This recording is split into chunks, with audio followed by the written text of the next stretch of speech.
to say to me? You know what I've got to say to you.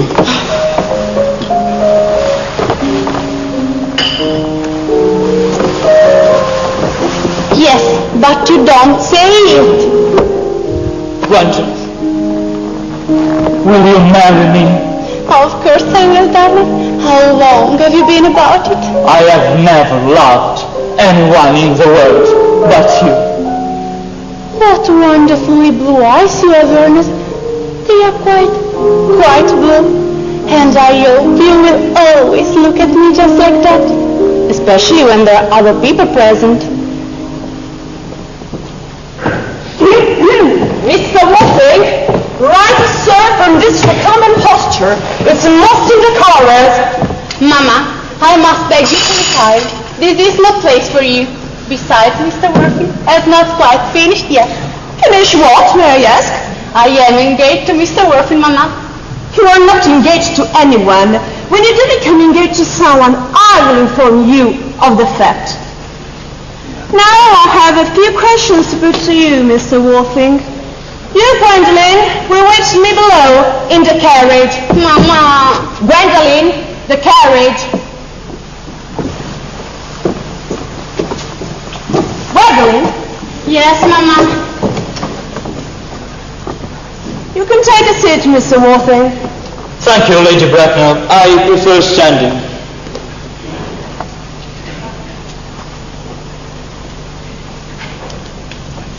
Well, I feel bound to tell you that you are not down on my list of eligible young men.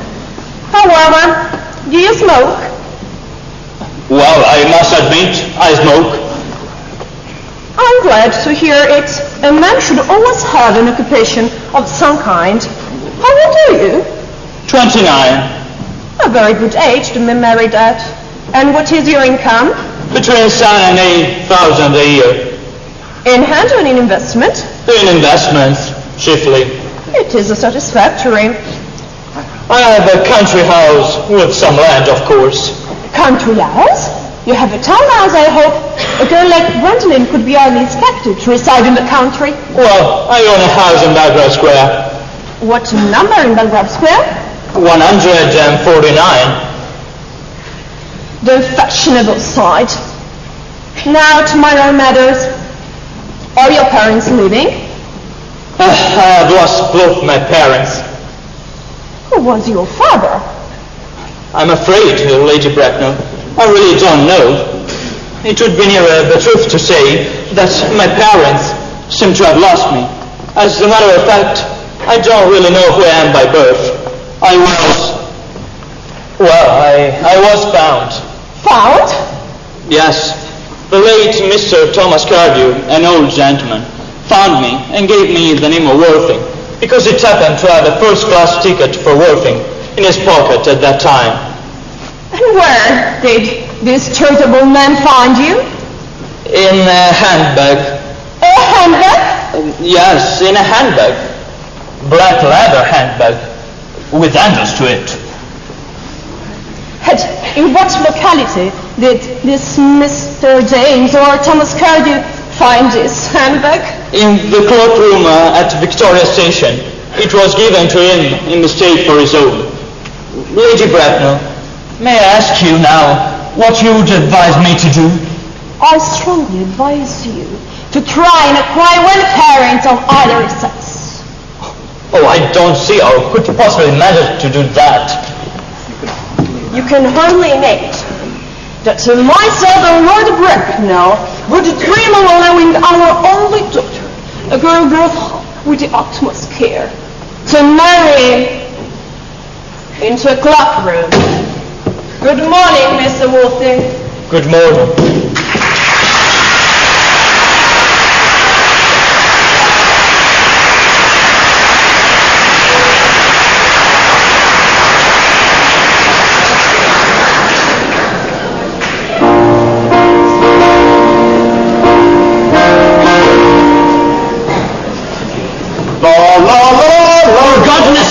Don't whistle that gusty tune. How idiotic you are. You don't mean to say Gwendolyn refused you? I noticed the way she has. Oh, as far as she's concerned, we are engaged. But her manner is perfectly unbearable. I beg your pardon, Algy. I suppose I shouldn't talk about your own aunt in the way like that before you. My dear boy, relations are simply a tedious pack of people. Do you think Gwendolen will become like her mother in about 150 years? All the women become like their mothers. That is their tragedy. By the way, did you tell Gwendolen the truth that you're Ernest in town and Zach in the country? My dear boy, the truth isn't quite the sort of thing one tells to a nice, sweet girl. The only way to behave to a woman is to make love to her, if she's pretty. Oh, that is nonsense. What about your brother? What about Ernest? Oh, before the end of the week, I'd say he died abroad of apoplexy. It is much better that you say a severe chill. A severe chill? Very well then. My poor brother Ernest is dead by a severe chill.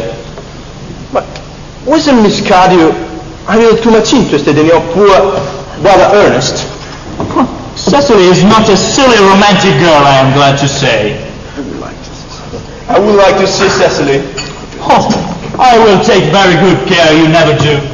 She is excessively pretty for you, and she is only just 18. Did you tell Gwendolen yet that you have an excessively pretty word that is only just 18? Cecily and Gwendolen are perfectly certain to be extremely great friends.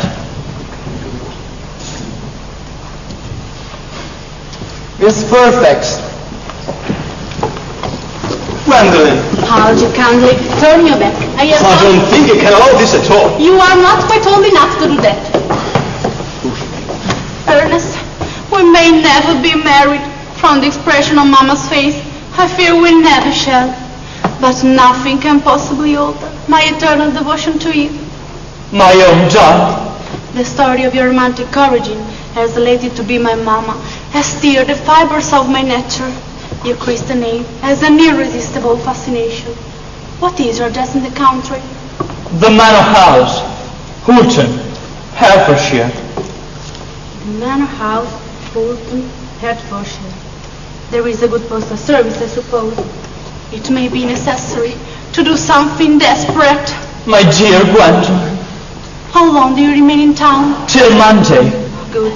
Algy, you may turn around now. Oh, thanks, I've turned around already. You may also ring the bell. Yes. You will let me see to your carriage, dear Gwendolen? Certainly.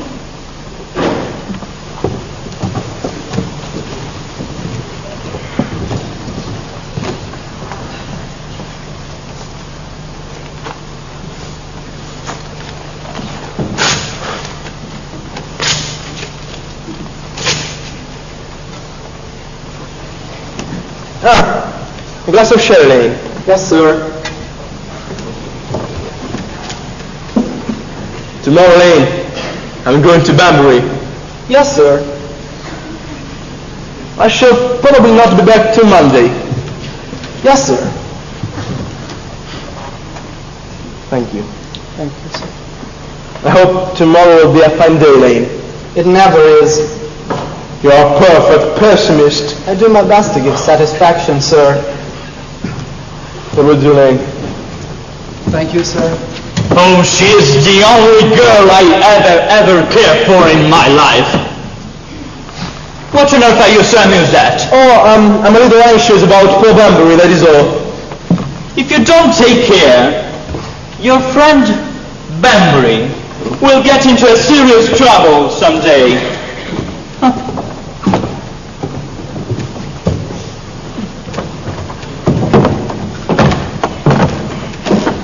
I love